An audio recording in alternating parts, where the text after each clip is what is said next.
নদীর ধারে একটা ছোট্ট গ্রাম। নাম তার পাড়াডাঙ্গা। এই গ্রামেই দাঁড়িয়ে আছে একটা মাটির ঘর। এই ঘরেই থাকেন বৃদ্ধ রফিক মিয়া আর আমেনা বেগম। আর তাদের একমাত্র ছেলে ইমরান। শরীরটা কি ভালো না? কিছু না বাবা, তুই কাজে যা। সংসারের দায়িত্ব কাঁধে নিয়েই বের হয় ইমরান। পাড়াডাঙ্গায় কাজ পাওয়া সহজ না। জায়গায় যায়,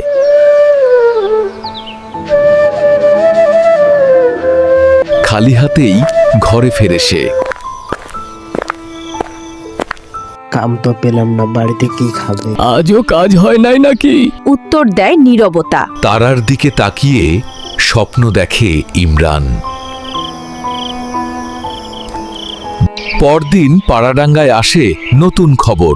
অবশেষে কাজের সুযোগ আসে।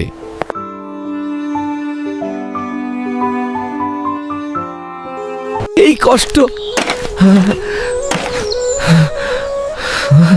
এই কষ্ট মা ও বাবার লাইগা।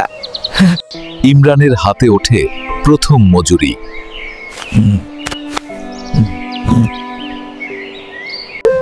তোকে ভালো রাইখো বাবা। পাড়াডাঙ্গায় খুলে যায় ইমরান স্টোর।